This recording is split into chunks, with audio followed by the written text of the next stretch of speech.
Mu myaka ya kera habayeho ishamba rinini kandi ryiza ryuzuyemwo ibimera n'inyamaswa zitandukanye. Muri iryo shamba hariho inzovu yitwa Mukungugu. Yari imaze imyaka myinshi yiharira ibice byinshi by'iryo shamba. Aho yibera muri iryo shamba yabimeze nk'umwami atavuguruzwa na rimwe. Yarya ibiti uko ibonye, igakandagira aho yishakiye. Ibindi bikoko vyose vyayigendera kure kubera yari ifise imbaraga nyinshi. Ariko muri iryo shamba nyene hari n'agace gato k'inzuki zari zarigize urugo rwazo. Zari nyinshi kandi mu vy'ukuri ntizagira umutwaro umwe gusa, ahubwo izo nzuki zarakundana kandi zagira ubumwe budasanzwe. Aho zagendera hejuru y'ibiti zikahubaka, zikavoma ubuki mu mashugwe, zigasangira ibizitunga mu mahoro n'ubwigenge.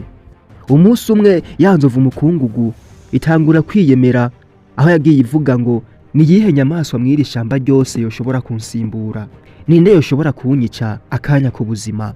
Nije mwami w'ibiri mw'iri shamba vyose, kandi nije mwami w'iri shamba.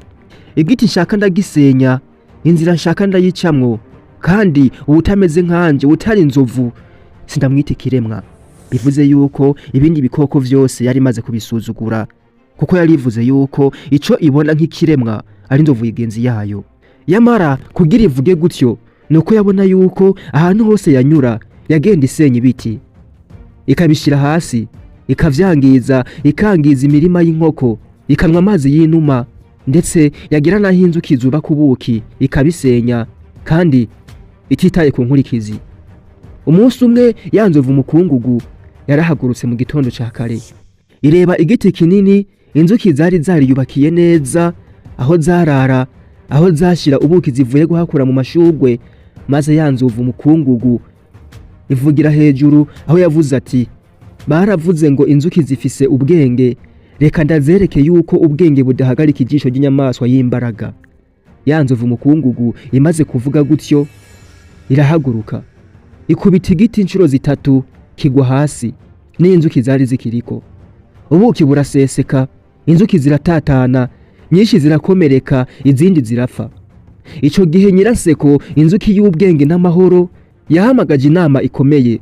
Za nzuki ziteranira hamwe, zirumvikana kandi ziravuga ziti, ntidufise amaguru manini ariko dufise umutima umwe, ntidufise amajanja ariko dufise ubumwe, ntidufise amaguru indwi ariko dufise igitekerezo gitangaje. Za nzuki zishize hamwe zitegura urugamba rutazwi na benshi, zarugize ibanga kandi urwo rugamba ntigwari rusanzwe. Za nzuki zashizeho uburyo bwiza bwo kwinjira mu mubiri w'inzovu, aho itobasha kwikura na rimwe. Zimwe zinjiye mu matwi, izindi zinjiye mu mazuru, izindi zinjiye mu kanwa. Umunsi ukurikiye ubwo ya nzovu Mukungugu yari yiryamye ku giti c'ipama, inzuki zarayigwiriye, zaguye ku mubiri wazo nk'uko zari zabipanze, mu matwi, mu mazuru, mu kanwa. Zarayiriye birayirenga. Ya nzovu yagurukiye hejuru, iratakamba, ivuza induru, irazunguruka, iriruka mu mashamba ivuza induru, imena ibiti ivuga ngo, ndabasavye imbabazi, ndabasavye imbabazi, ndashoboye kugwa kubera udukoko dutoya.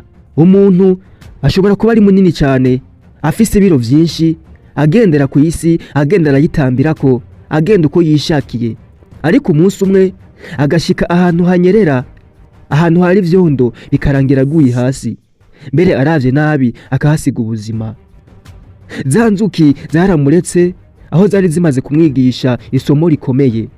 Ya nzovu ibonye ihatswe, ibonye isimvye urupfu, yarisubiyeko, yegereye izindi nyamaswa zisanzwe, maze iravuga iti, ubunini si ubutware. Imbaraga z'umubiri zidafise ubwenge ni nk'umuriro utagira umurongo. Namenye ko ubumwe, ubwenge n'ubushishozi biruta ibiro n'imitsi vy'umuntu.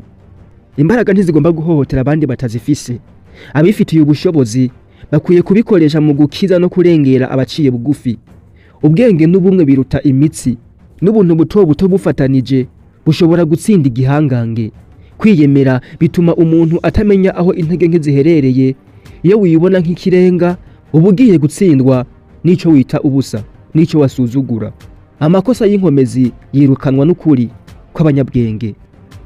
Je mwumva ni Sharifu.